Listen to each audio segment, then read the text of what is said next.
Welcome to Body Kindness. Learn and grow. This is a special podcast series where we help anyone just getting started with body kindness. We're reflecting on how we have evolved since our earliest episodes. I'm Rebecca Scritchfield. And I'm Bernie Salazar. Let's get ready to spiral up together.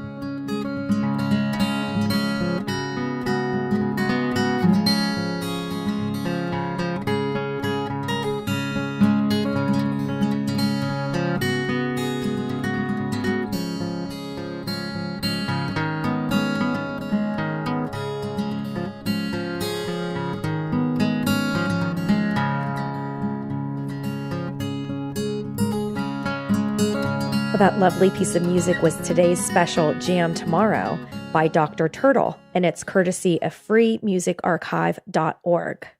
So listeners, the Body Kindness Breakthrough Program is now alive, and we are accepting registrants for the first ever group. So we start in February. You can get all the details at bodykindnessbook.com/breakthrough. You can read all about it. These are small groups. It's live interactive conversations with me. You'll get to learn and grow with others. There's a Facebook component if you're so interested. And we are going to be focusing our intentions around giving up dieting, embracing body kindness, practicing self-compassion. And it's a great companion to the book, even if you've just purchased it or you feel like you really need to reread the book again. Really consider how getting your breakthrough can result from that reflective and responsive conversations that we can have together. I'm really excited for everything I have in store for the breakthrough program. It's the kind of thing where you can dip in and dip out of based on your availability and schedule. So February is looking pretty good, and now's the time to work together. I can also work with you on a one-on-one basis, and you'll see information there again at bodykindnessbook.com/breakthrough. And if you'd like to get your hands on a copy of the book or audiobook, be sure to check out that page as well. And I'll have information where you can get signed copies of print, and the audiobook and the PDF are available everywhere books are sold.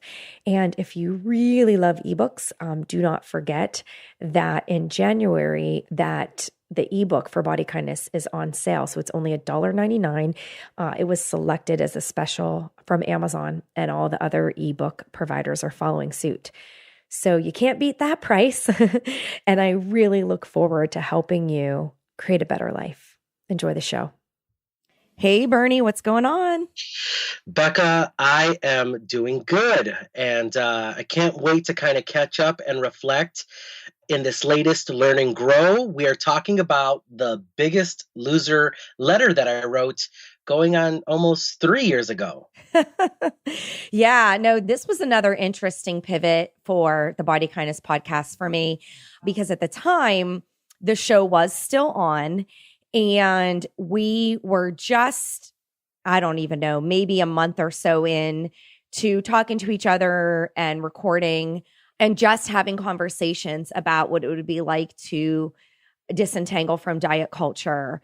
And I remember personally being very curious about how you felt about your experience on the show and how you felt about the show still being on air. And when you came to me with this idea about, I want to, share with the world things that I would say to other contestants, kind of having been there, done that, I thought, what a great idea.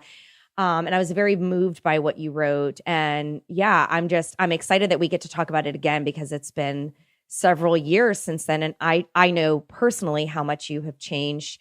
So I'm really excited to play the show again for listeners, but then also hear your insights and feedback, so we can kind of, I think process together for your own growth. But also just there are many people who still find it hard to let go of the fantasy of being thin. And I think that even though the show isn't on the air, you still have so much insight and wisdom to share for people who just feel stuck. Well, yeah, I appreciate that. I'm really looking forward to our listeners giving this episode a listen.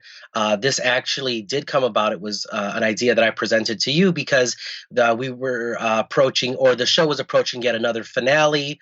This didn't end up being the last season of the show, but it was like 1 to 2 before it actually came to an end. Mm-hmm. So for our listeners out there, yeah, go ahead, give it a listen. and come on back. I definitely have some insight on what I shared and how I would edit and maybe add to the loser letter that you were about to hear. So stick around.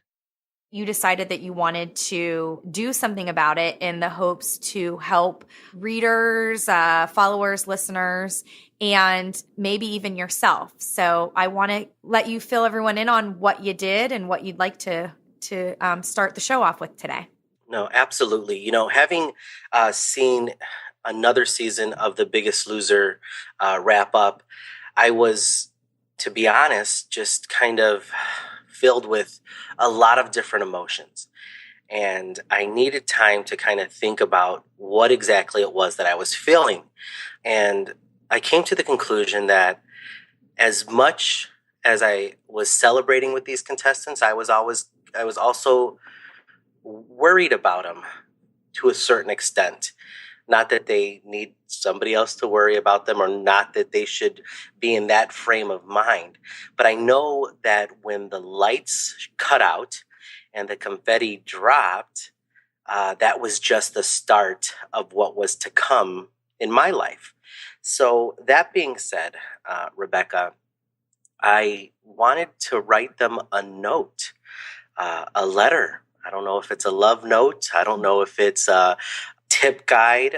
I'm just going to go ahead and, if you don't mind, I'm going to read it. And I would love to hear your thoughts on it. For some reason, if this gets out there to one of my fellow Biggest Losers, please comment. Let me know if it's something you agree with, disagree with, like me for, don't like me for. And all you listeners, jump right in as well. You don't have to have been on the show to respond to this letter as well. That being said, let me go ahead and put this out there. My letter to my fellow losers. Another season of The Biggest Loser has just wrapped up, and we saw two brothers from the great city of Chicago crowned both as the at-home winner in The Biggest Loser. Seeing them win reminded me of my experience on the show, the sense of pride and accomplishment that I felt for having dedicated myself to getting healthy, and the recognition that came along with it. In just a few days, I'll be celebrating my 8-year anniversary of having been crowned the at-home winner on season 5. And I can't help but look back and think of all the things I wished I knew then that I'm just beginning to fully understand about my experience now. So it's in this vein that I write this letter of encouragement and advice to the new alumni of the show, in the hopes that they will find a sense of peace, balance, and a greater sense of self-understanding. Below are 3 pointers that I wish someone would have shared with me as I boarded the plane for home. 1. Take time to unpack. The last several months have been a whirlwind, and you have been inundated with not only the BL's version of the do's and don'ts of healthy living, but more significantly, a wide range of emotions that you haven't really had time to fully unpack. I know what you're probably thinking. I already talked it over with my trainer or other various staff from the show, and I'm good. Believe me when I say you're not. I'm sorry to have to tell you, but the experiences and emotion that contributed to your past state aren't going to magically be resolved because of an on-air breakthrough. Although significant, your ability to identify some of those unhealthy contributing factors was just that, a breakthrough, needing further exploration, awareness, and will take time for resolve to be found. My suggestion is to identify a professional psychologist, psychiatrist, or certified life coach that you can work with to better understand the full impact of the transformation you have just undergone. I'd like to leave you little room for misinterpretation here. This is a professional, much like an RD or a certified personal trainer, that you will need to have continual interaction with if you're going to see results. Please don't overlook this tip. If you're truly wanting long-term success, this is just as critical as working out or eating healthy. 2. Out with the old, in with the new. Well, sort of. Upon arriving home, you're going to be subject to all those familiar places and faces that played a part in your past life. Do not put off identifying which things will serve to enrich your life and which things are better left in the past. I know this is easier said than done, but take it one small step at a time. For example, start with the easy stuff. That buffet style restaurant that you love to go to because it's such a great deal. Let's face it, you've probably already tried everything it has to serve up. It's time to discover a better choice. Or how about getting rid of old clothes that no longer fit in exchange for new, better fitting ones? Not only can this be fun, but it does allow you the chance to personally celebrate how far you've come. Now, for some of those not so easy decisions, those personal relationships, you know the ones I'm talking about. That friend or family member who's been waiting to see you so that they can celebrate your transformation by taking you to an old stomping ground or treating you to your favorite hometown treat. Redefining your relationship with loved ones can be tricky. It all comes down to communication. How would you like to incorporate that person into your new life? What role do you see them playing that will contribute to the new you?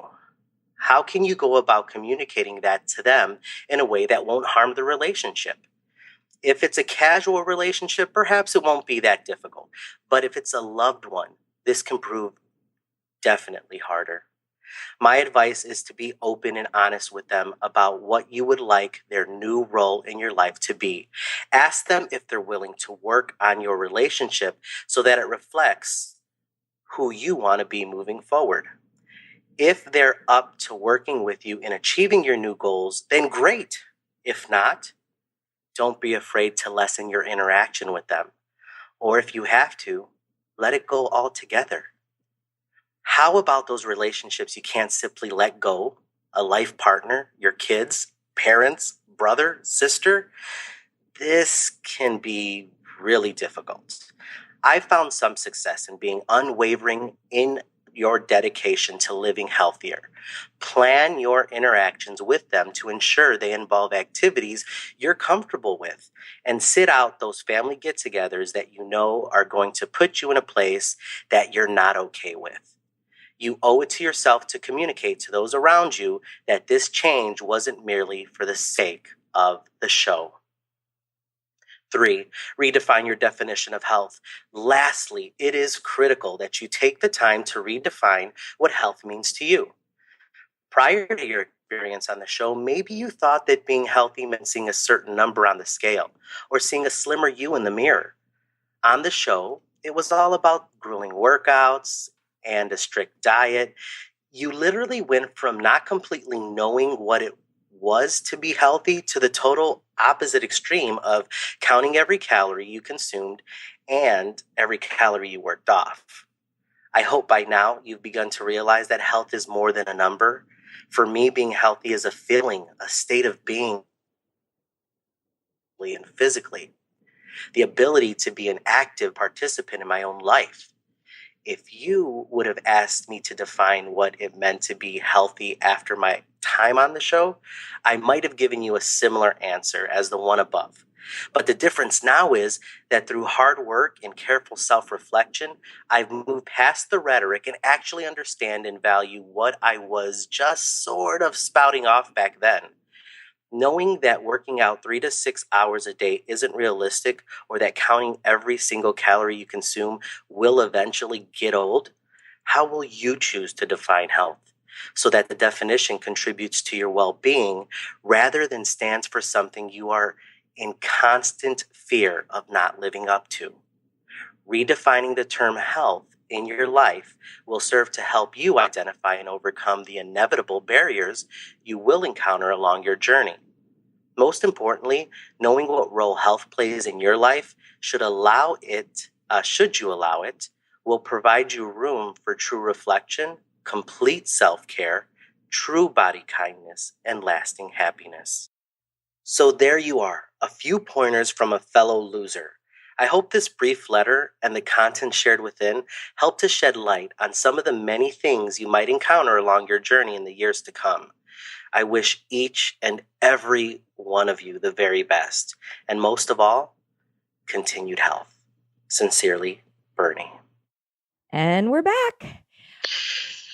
All right. So here we go. And, you know, this time around, I just feel so much more connected to this letter for personal reasons. And when I talk about connection, I'm talking about really when I gave this episode another listen and looked at my letter again, I realized how much work I've put in over the last almost 3 years now since I first wrote this. It's really two something, but anyway, and I'm really proud of myself for that. Hmm. So I'd like to just start there. And for our listeners who just heard the episode, I'm very interested to see how this letter, what it said to you, if it spoke to you, if there were things you agreed, things you didn't. But more importantly, for me, I want to share how I feel I've grown. So one thing that I saw right off the bat was in my first point, Rebecca. So I'm going to jump right in. Hmm. And one of my first points, I talk about just taking the time to unpack. And I was addressing my fellow losers that were still at the time on the show. And, I encouraged them to take the time to unpack. And definitely stand by this. I think that it's very important that we all take time to unpack what it is that we're going through, some of our past relationships with food, with loved ones, with ourselves. I think that as adults and as people, we live this very fast paced life and we don't allow ourselves the time to really, as I put it, unpack what's going on. And to me, that's been very critical throughout these last couple years is giving myself the time to continually reflect on what I've been through, think and determine the direction that I want to go in, and unpacking that has really allowed me to grow and evolve. Yeah. So, the thing that I keep thinking about is that this letter was about The Biggest Loser, right? And at the end of Yes. the day, The Biggest Loser was an entertainment show that was sold as something that was changing people's lives and helping people and giving people a new life, so to speak. And in reality, that's not what it was at all. It was highly edited. It was there to make money. In many ways, there was significant harm that was done to contestants. This could be any diet. This could be any weight loss scheme that's out there now. So whether it's the allure of Whole30 and it looks like, oh, well, these are, wholesome foods and I'm trying to eat healthier anyway. Surely I could avoid sugar for a month. And then day 31, you eat 5 donuts, or whatever is popular. I mean, now called WW, Weight Watchers is still very popular and very profitable. And they're even now saying, well, this isn't just for people who want to lose weight. This is about wellness and, self-care, right? And at the end of the day, it's so important that anyone listening to this and just trying to make sense of it, that anything that puts weight loss as the desirable and expected outcome of behavior changes, that is a diet. And it's selling this hope that if you follow these rules, you will lose weight and you will keep it off and you will be healthier and happier. And frankly, it's just not backed by science. Anyone who's tried one, you've probably tried 5 or more. I think on average, women diet 7 to 9 times in their life. And absolutely men are not immune to, it's just different language, right? Tight and bulky and muscular and 9-pack abs or whatever. So the whole point of all that is to say that, they might be hearing this conversation about The Biggest Loser experience. You could plug in whatever your list of diets were and respond with this same type of advice that Bernie is talking about. Because unless it includes mental health first, which is what you're talking about in your letter, like talk to people, psychologists, psychiatrists, people who can help you make sense of your life is essentially what you're talking about in unpacking. Unless mental health is first and your well-being is first, it's not truly about health, right? And there's just so much crap out there, even as the world turns a little bit more body positive.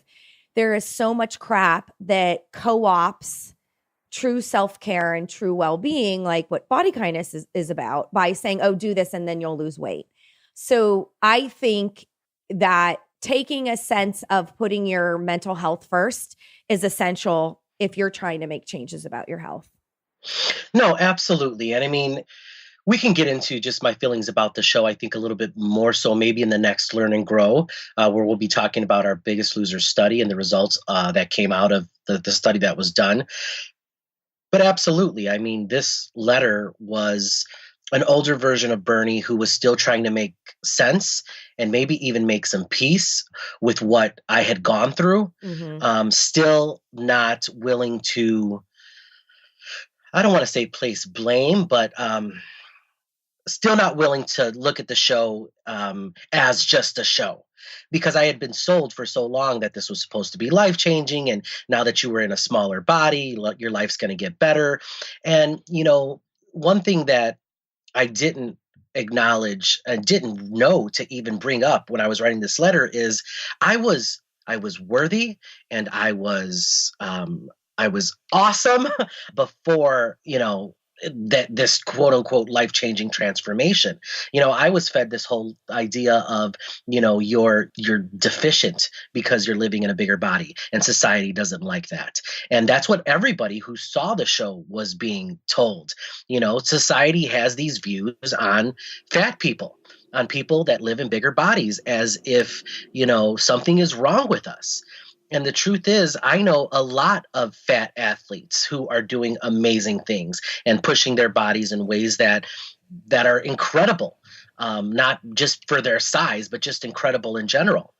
So this letter was almost, it was very lovey towards my fellow contestants, because I knew that they were going to feel inadequate, or as they were going to feel like losers when they realized that this wasn't something that could be maintained, because it wasn't right the way that we had done it. It caused more harm than it did good. And here's another thing that I've really come to understand is not only were we given, and I put that in quotes, this new body and expected to now be happy that we were now going to be more socially acceptable. We were coming off a show that was viewed nationally, and we were dealing with this type of exposure, dare I say fame, whatever that means to you. So you take anybody, you can take anybody in the quote unquote fittest body, or how, you know, with the most beautiful hair, and put them on TV. And then that recognition also gets taken away from you, and the spotlights fade in that way. And people that are catering to you, not that they catered to us as like we were, you know, movie stars, but it was like, hey, you're going to go to costume for your workout clothes. You're going to do, like, what an experience. And that was really cool, right? So then you have all those things also taken away. You're placed back in quote unquote reality, and you don't know you just don't recognize anything around you. And I'm not saying that we got spoiled, like, you know, we're trying to snap our fingers at our significant other saying, by the way, can you please get wardrobe ready? No, I'm just saying there was so much that happened to us, you know, and in our minds, it was all a result, like this better life was all given to us as a result of us being in a smaller body. Well, there were financial incentives too. Like if you won, you got money. Even if you didn't win, but you were a personality and somebody liked you, they could come at you with an offer to be a spokesperson for a weight loss product, or, and I do think it's especially true. Like, so you were season 5. I mean, the show was really popular then. And even it was the first season that they had gone to a 2-hour format. So you got 2 hours of us. I was like, oh my gosh. So, you know, we were definitely recognizable for that period of time outside of the show. Yeah. So that was really interesting. Well, I remember, so we were first introduced shortly after the show, you know, doing horrible diety stuff that I mean, I think the intention was there, right? When we talked about nurture principles and we were talking about self-care.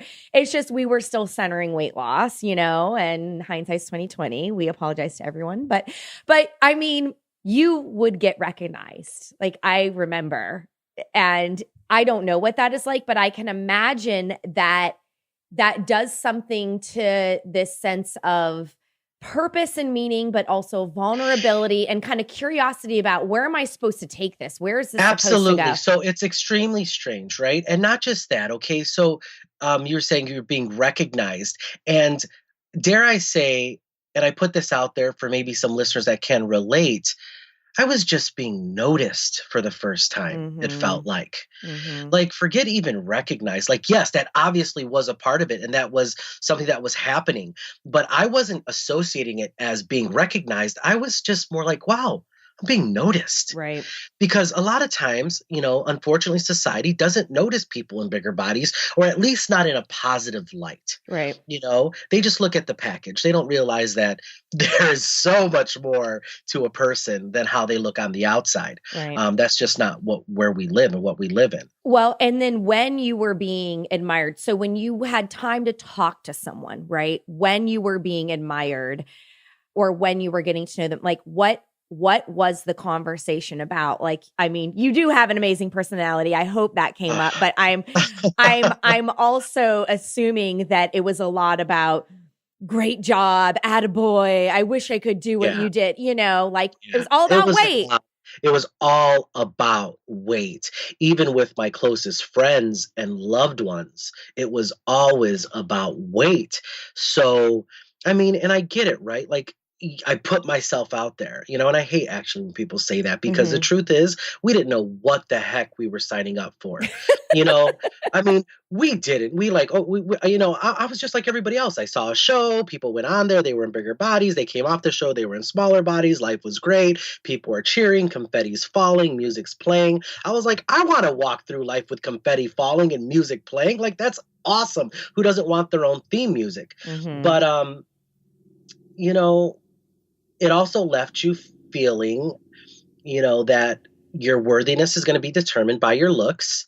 And in order to maintain this sense of worthiness, you need to maintain this body the way it is. And that was so incredibly frightening because for anybody who has even weight cycled and has gone up and down, and people who have now noticed them or have congratulated them on the weight loss and good for you. And I didn't want to tell you before, but I was really concerned about you, and all of a sudden, you may know what it's like to put weight back on and then have people go silent. Or you have those people that really quote, in quotes, say that they care about you saying, what are you doing?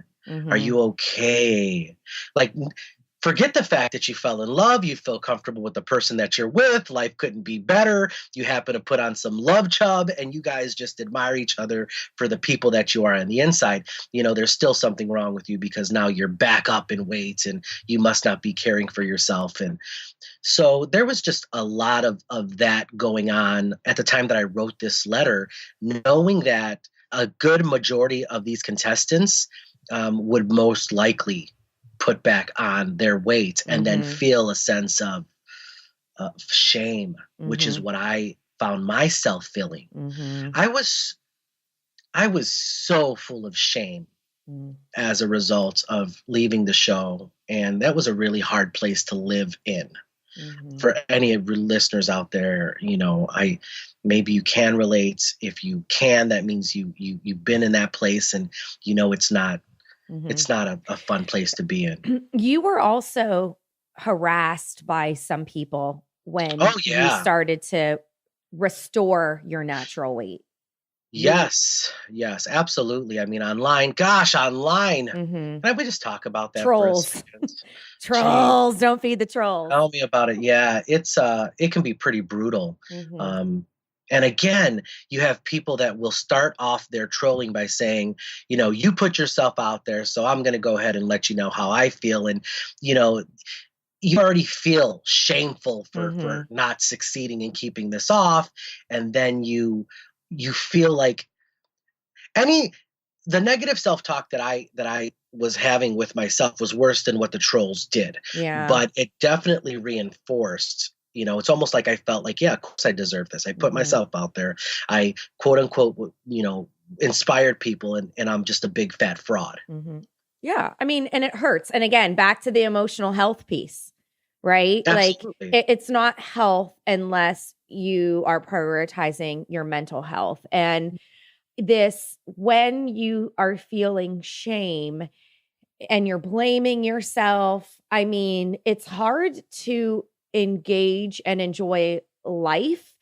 And it's hard to take care of yourself. And I found myself just becoming more reclusive. I was hiding more. I wasn't living life. I was wishing that maybe I had not gone on the show, because when I was, before the show, I was a fat guy. I was living life big, and I really was.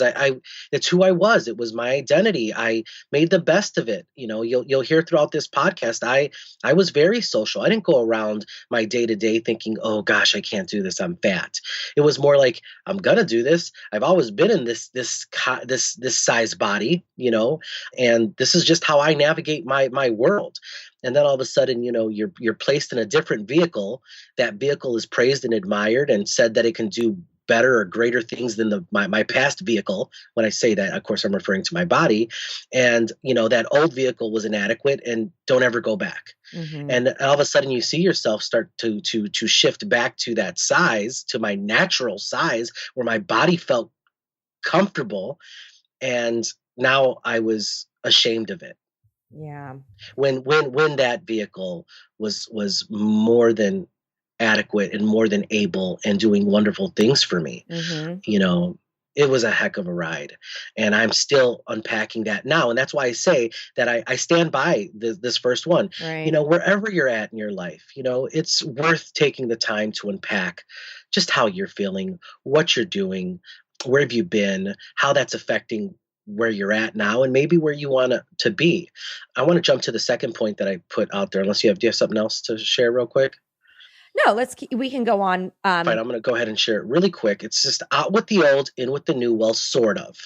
And what I meant by that was, I had talked about how you just need to really redefine some relationships, and maybe rediscover places that you enjoyed. And so I really want to touch on this one, because I start off by saying, maybe you don't want to go to that old buffet that you used to go to. You probably tried out some of the things, or most of the things on the menu anyway.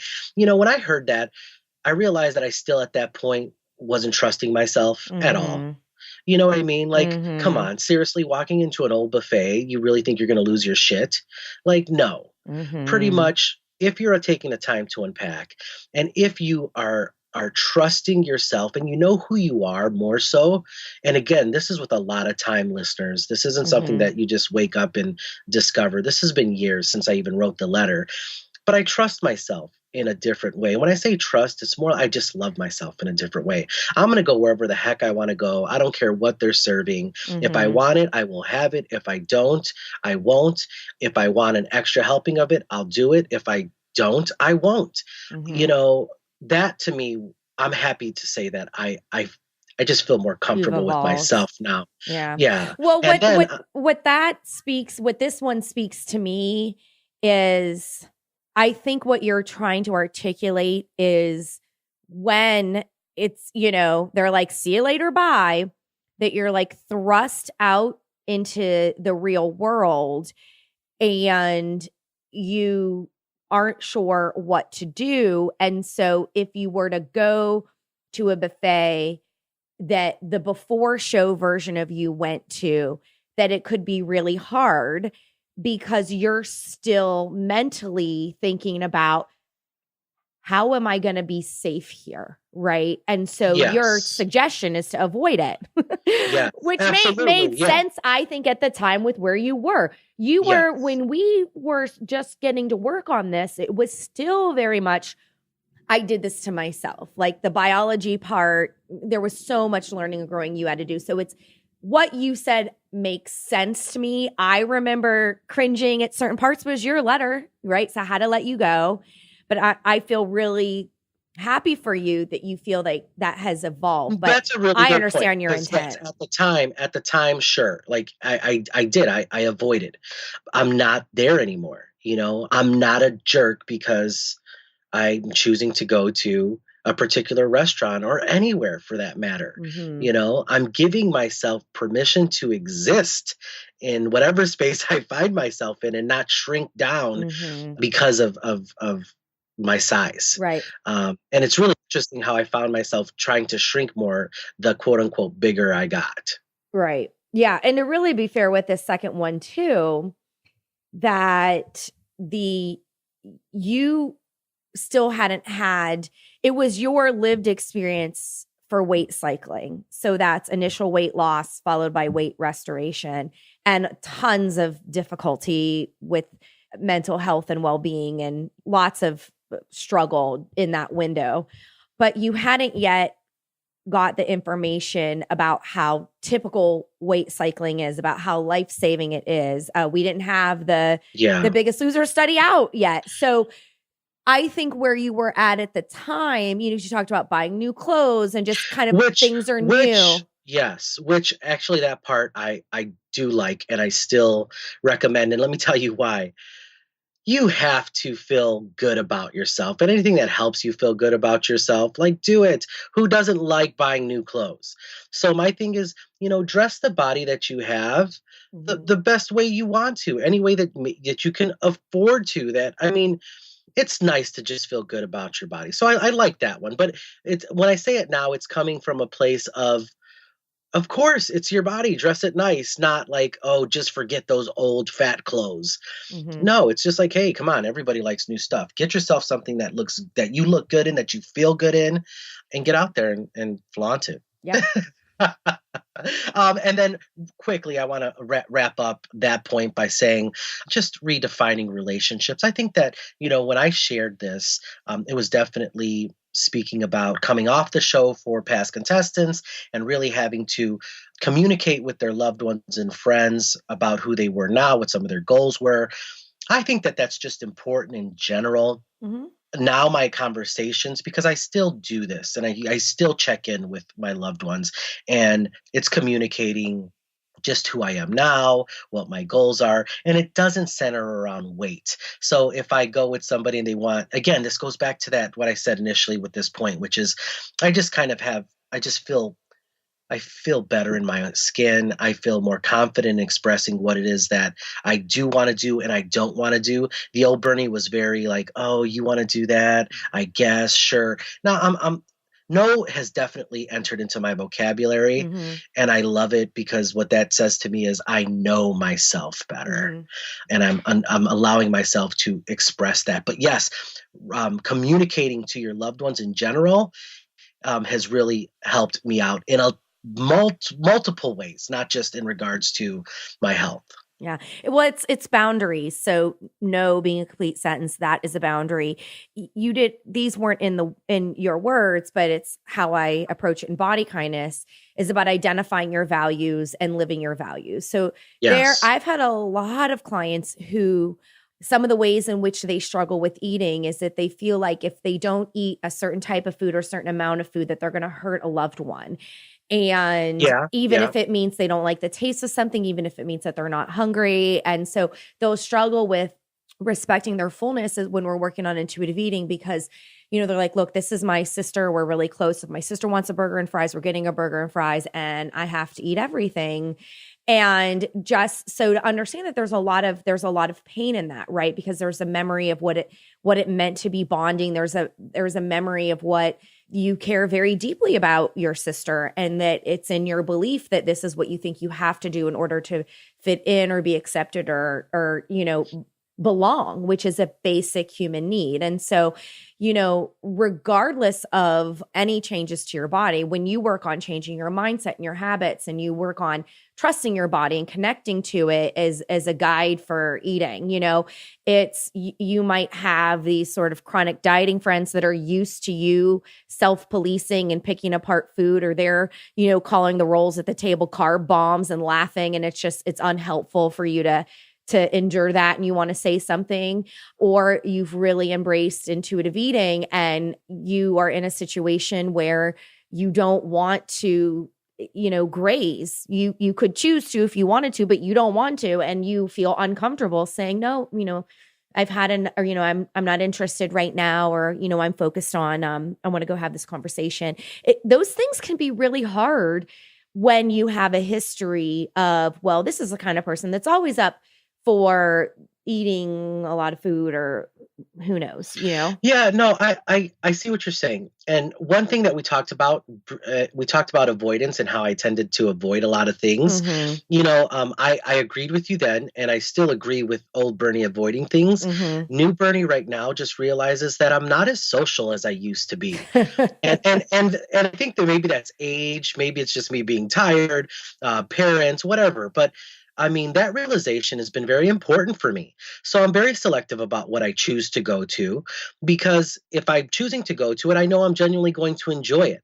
I know that I'm not going to gravitate towards, not that it's a bad thing, but I'm not going to gravitate towards, the snack table, and what I mean by that is, that's when I practice avoidance. I was avoiding engaging with people there because I genuinely just didn't want to engage with them. So I Mm-hmm. was engaging with the friend that I knew that I had and trusted, which was most likely something on the snack table. So what I mean by that is, I just, if I don't want to go to it, if I generally don't want to go to it, I just don't go to it anymore. Where before I was like, yeah, I guess I'm kind of avoiding it, and I was, but I was also thinking of myself like, well, before the show, I was super social and would have been at these things, but I was also, guys, in my early 20s. Like there's a big difference there as well. So nowadays I find myself, I wouldn't say so much avoiding. I think that I'm still guilty of that from time to time, but not nearly as much as I was. I think that now it's just, I'm being really honest with what I choose to do and where I choose to dedicate my time. Yes, same here. You wrote in the letter about redefining health. So I'd love to kind of get your insight on why that felt so important to you then, and where you're at now with it. So on the show, we were told that skinny is healthy. That's what was fed to us, Mm-hmm. and I think that that's what society, unfortunately, a large part of society still believes. It's all about the size. If you're smaller, you're healthier. If you're bigger, you're not. Mm-hmm. Period. That's just kind of how people look at things. So coming off the show, I really needed to allow myself to define what health meant for me. Because if I stuck to that, which I did for quite a bit, I was going crazy because I was regaining this weight that I had Mm-hmm. lost, getting back to my normal. Now I now understand, but Mm-hmm. back then I was losing this battle, and all the negative emotions that went with it were eating me up. So I needed to redefine what health meant to me. And at that point I was a new father, and I was finding that at that time, health really meant taking the time to move my bodies in ways that were realistic, given the time constraints that I had, given, how tired I was, given my responsibilities. But I still wasn't even completely there yet. Mm-hmm. So when I talk about redefining health, I think that we need to understand the pressures that society kind of places on somebody, and the prejudices. Mm-hmm. And if you can understand those types of prejudices, then I think, me personally, I'm able to more clearly define what health means to me.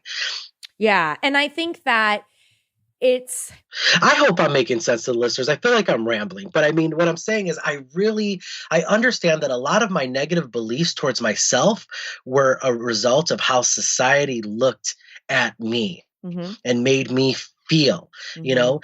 I was in a very capable body. Mm-hmm. My body was doing everything that any other body, healthy, and I say that in quotes, was doing. Mm-hmm. But I still looked at myself in a very negative way, in a very deficient way, in a very lacking way. Right. And that was really sad. Right. Yeah. And that is, I'm totally tracking with you. That's cultural conditioning. And I think that for anyone who is listening and finding it really hard to let go of the thin ideal, the fantasy of being thin, well, when I'm thin, all these things will come true for me. I mean, it is as much as I wish I had a different response, as long as, Eurocentric, white, thin, tall standards, are in place for women, and for men, Eurocentric and lots of muscle and no body fat, ripped ideals are in place, that you will get social power from losing weight. And you talked about that already. You can hear lots of different celebrities talk about that. When Roxane Gay disclosed that she decided to have weight loss surgery, she was worried about what the body positivity community would say about it. And ultimately, it's body autonomy, your body, your choice. But the way that she communicated that she was fully aware that the culture is the problem, and airplane seats are not going to get more comfortable, and people will continue to take food out of my grocery cart, and I am going to be poorly treated. That's, I think that she's really speaking truth to the pain that exists. And so as someone with thin privilege, I am not going to pretend to suggest that, oh, just let it go. What's wrong with you? It should be so easy. There is a real exchange of things. So if you're a listener who is at a higher weight and you've felt the pain of oppression based on your size, know that that pain is real, and know that we understand that we are asking a lot to be able to reduce the attachment to that. Keep in mind that when we look at things from an individual standpoint, right? Like, you are one person and you can make body kindness choices that are aligned with your interests, your time, your money, resources, and make personally meaningful changes. And that to know that there is power in the habits, there is power in the changes, there is power in you deciding who you want to follow on social media. There's power in deciding on whose books you're going to throw away and whose books you're going to read and embrace and live. There's power in choosing to foster the relationships that matter to you and letting go of ones that never let you feel good enough. So there's so much power in creating all these meaningful, masterful changes. And we are, in a slow type of way, changing society and culture. But what you have absolute control over are the choices that you can make today, drawing that firm line in the sand. I'm done with diets. I'm done with the shaming. I'm not exactly sure what to do right now, but I'll figure that out. But that is a pivotal decision. And then continuing to let your definitions of health evolve. You will still go up against that sort of testimonial that upholds weight loss as, see, this person did it, why can't you? And you just have to know, right? It's all a bunch of bull. And it is hard to see that and hear that and to not be drawn to that fantasy of being thin, right? To not be drawn to that. But know that you're not saying that you are not going to lose any weight whatsoever, because we don't know that. The same, we just don't know how your body is going to respond to personally meaningful changes. It's that when you let go of the tug of war with dieting, how can you open yourself up to making positive habits from a place of self-care that really stick with you and that really improve your mood in the short term and improve your long-term happiness and make you feel that, like, you're more free and life is better. And this is what it means to be healthy. And there will be this point where there is some sort of acceptance of, and this is the way I take up space today. And that to know that is part of the process, that it's understanding that there are the real biological reasons for how people's weight changes over time, but that every time it's upheld thinness, lose weight, keep it off. Here's the secrets. Here's the formula. Here's what to do. It's all a mechanism that wants to push you at your pain point that society created. You're not good enough. And we're going to dig at that pain point. We're going to make you hand over your money at the hopes that if you just try hard enough, you'll get lasting happiness like that person too. And it's a lie and a game, and it's really, really not healthy. What is healthy is calling a truce with yourself, learning how to practice self-kindness and self-compassion, and staying fully committed to this relationship with yourself for the rest of your life. And I'm just sitting here, listeners, and I'm nodding because I'm in agreement. This is now my lived experience, and I continually am redefining what health means to me, as Rebecca kind of shared. Given where I'm at now in life, given my situation, given my age. Thank goodness I get a new day, today, and hopefully I'll have tomorrow. And, I'm constantly redefining what health means to me. And I think that allowing yourself that opportunity is so important. It really is. One thing that I'd like to add to this letter that I now think is important is learn to forgive yourself and make peace with yourself. And I think that that's something that I hadn't done at that point just yet, but I've since really worked to do. I've forgiven myself for some of the horrible things that I did to my body, not knowing that they were horrible.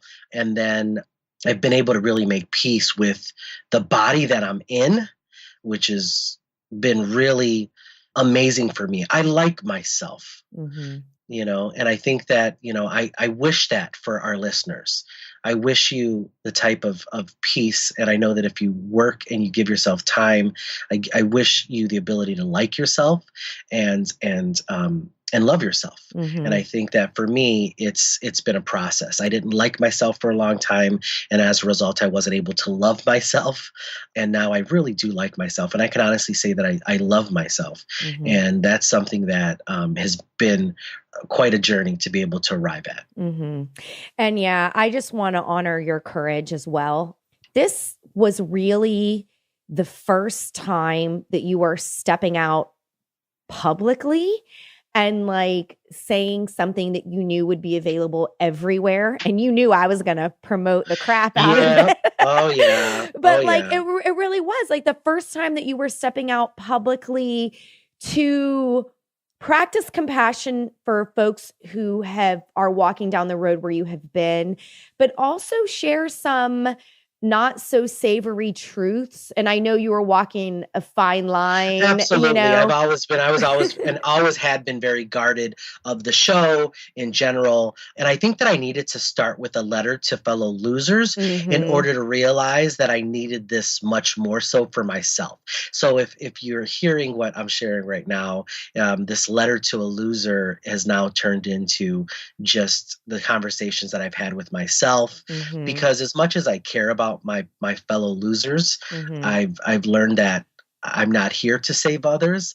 I'm here to take the best care of myself that I can, and hopefully through sharing my journey, the people that I care about, past losers included, will find peace with their journey and on their journey. So well said. Thank you for being here, Bernie. I appreciate it. And thanks for allowing me to revisit this letter. It was so awesome to hear myself where I was. I'm very happy about where I'm currently at. And I hope to be able to revisit this again in the future. And to all our listeners out there, like I said, man, I really do care about you guys. And I wish you all the best on your journey. And I'm praying that you are going to arrive at a place where you not only like yourself, but love yourself. And that's what I wish for you.